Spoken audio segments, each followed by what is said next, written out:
You know, whether your water temperatures are not even in the 60s yet or just now getting into the 70s, this video is going to be relevant to you sometime this year.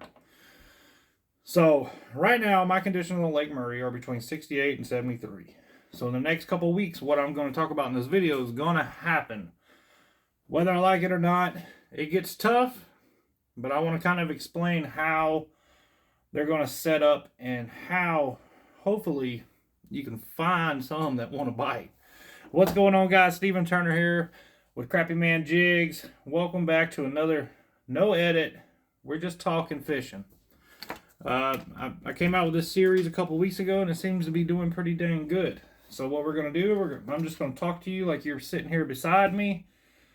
And what's between my two ears is what I'm going to say. So, post-spawn crappie. Now, I know we just now getting into April. Why are you talking about post-spawn? Well, a lot of places like Florida, maybe southern Texas, and a little bit here in South Carolina, a lot of our fish already spawned out. So that's kind of the gist of, I don't want you to go out there and beat the bank and you go an hour or two without a bite and not have a backup plan. You see what I'm saying? So, what happens during post-spawn? So, during the spawn, you got male crappie that pull up. They make a nest.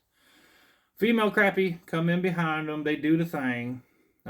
She pulls out to the creek channel, and she may come back 2 or 3 times, and then eventually she's gone. She's going to go back to the next piece of cover that's in deeper water, rest up, yada, yada, yada. Now, the male crappie, he's going to protect that bed for around 2 weeks. So, in those 2 weeks, those eggs are going to hatch. They're going to become fry, and then you'll start seeing a bunch of bait pods everywhere, jumping out the water and all that stuff. You also have largemouth bass up there spawning, and we're about to get into the bluegill spawn, so that's kind of cool. And we also have a little bit of a shad spawn going on, so everybody in the water is getting freaky. Excuse me. So, when those crappie get done spawning, like I said, the male crappie is going to hang out there for 2 weeks. The female crappie is going to pull out of that area, that spawning pocket, that area that has the good gravel, the rocky bottom, just something different. She's going to pull out of that area, and what she's looking for is the next place to rest. Now, if you're fishing a spawning pocket that has 3 or 4 docks in there going into that pocket and no brush piles out in the channel, she's probably going to take a little nap right there on that dock, going into that spawning pocket. And then after she takes her little nap right there, she's going to, she's still going to be a little bit moody. So she's going to move on out to a little bit deeper water, maybe on the point going into that little pocket or something. She's going to hang out there for a little bit, shoot the breeze at Walmart or something, go to Target and buy her a new outfit. Whatever the case may be. And then, between all that, she may get a little bit hungry and she may eat once or twice. But during all that, the females, when they're resting up, they don't want to bite. And it seems to be like every year we get this 2-week period that no matter what you do, live scope, no scope, whatever the case may be, there will be a select few fish that don't want to bite. And over the course of the 20 plus years that I've crappie fished, the easiest way that I can tell you how to combat this is to either A, find a creek that is further along in the spawn, meaning that fish is already rested and is ready to start feeding up for the summer months. B, find a creek that's behind. So like where I fish on Murray, I like to fish the rivers. The rivers are warmer because they have dirty water. So the spawn in the rivers is going to happen a lot sooner than the spawn towards the dam. The dam has cleaner water, so that water is going to heat up slower. So if I'm fishing the river, if I go up a creek, let's say I went up Beaver Dam Creek or Beaver Hut Creek. I don't remember the name of it. Uh, there's only like one good dock in that whole creek, but but if I go up that creek and go all the way to the back and I'm catching them on the slip court the week prior, all right, I go back, I start, going down the bank, I'm not getting a bite. All right, the first instinct I'm going to do is to back out to that dock, the only good dock in the whole dang creek. The guy don't like you fishing, he comes on there and yells at you. But I'm going back out there to that dock. Now, with side scan and live scope, you're able to see if there's any fish on there to dock. This time of year, they're going to migrate separately, though. Separately, they're not a cattle herd right now on their way to the next Mickey D's. They are out there like some dang Waffle Houses down the interstate. Every 10, 15 miles, you got another Waffle House. Or every however many feet in the lake, you're going to have another female crappie that is pissed off and tired because they just dumped all their eggs.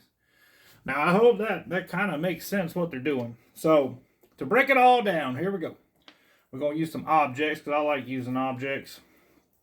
So, this is your male crappie. And this is a female crappie. She's a frog, okay? Male crappie comes up. They fan a bed out. They chilling. Female crappie comes in there. Hey, how you doing? Good looking. Bam. Lay some eggs. All right, female crappie going to come back to the creek channel. Oh, I'm tired. I don't want to be out here. Bam. Oh, there's a brush pile. Well, let me hang out right up in here. All right. Well, I'm good to go now. I'm going to go out. Bam, there's a dock post. Well, I'm just going to chill right here on this dock post. Can't nothing eat me. I'm a big bad female. Well, whoa, there's a couple minnows. Let me grab a few of those. Starting to feel better. Blah, blah, blah, blah, blah, blah, blah. And they're just going to keep going down that line until they get to a place where they like to hang out. Bridges. Bridges are highways, man.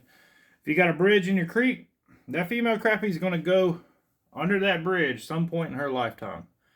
That's why I love to tell people, if you're fishing a new body of water, look for bridges that have 10 to 15 foot of water. Those are amazing 365 days a year. Always be crappie on them. Always. Now the male crappie, like I said, he's still up here while this female's doing all this. So, and again, I know I've talked about this in the last 4 videos. You end up getting that circle, the circle. So you've got pre-spawn crappie coming in, making a bed. Bam, they do their thing. Female goes out, male stays on bank. People catch males off beds, whatever. But the female's doing the lap back out. Well, while she's doing that lap, say, we've got another female here. This female's coming out the creek, doing her thing.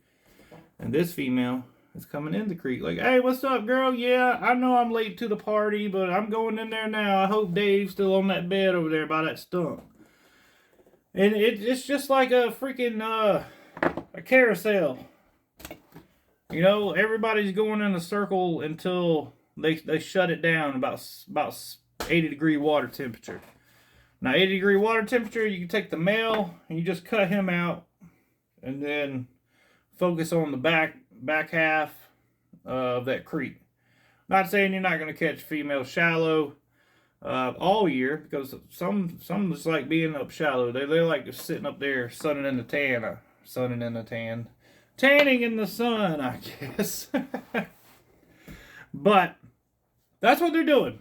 I mean, I know that's a real unorthodox way to explain what they're doing. If you look at a map, if you pull up Navionics or whatever mapping system you may have, I mean, go to Walmart and buy you a map. If you look in the back of a creek and you find little spawning pockets, you can literally almost exactly pinpoint where these female are going to stop, depending on the depth of the water. Those contour lines do not lie, and that first drop off of deep water, if there's something there for that female to hang out on, she's going to be there. She's going to have Starbucks, freaking orange coffee, frappe thing, pumpkin spice coffee, not orange coffee. She's going to have a a pumpkin spice latte right there at that deep side, and then she's going to keep moving until she's happy. The males are going to stay up shallow until about 78, 80 degrees when those fry are good and thriving. I mean, 90% of them are going to be eaten, but that's the circle of life. I mean, we've all watched The Lion King. That's just how it happens. So, I know it's a pretty unorthodox way to explain it, but that's the best way to do this, like I'm sitting here talking to you without actually overly editing a video just to get a point across when we could just sit here and talk about it. The fish are going to get done, and they're going to slowly repeat the steps that they did to get there in the first place. They went from the main lake, creek channel, bridges, docks, brush piles, spawning pocket. Spawning pocket, brush piles, bridges, docks, main channel, and then you're going to have some that stay in between those two. And they're going to repeat that cycle until they become fish tacos or they die. Plain and simple, guys. If you enjoyed today's video, please smash that like button. If you want to see more videos like this, subscribe down below. We're on our way to 50K this year. We're almost to 25,000 subs, so I would love for you to come along and join the Crappie gang. Stay slabby, friends.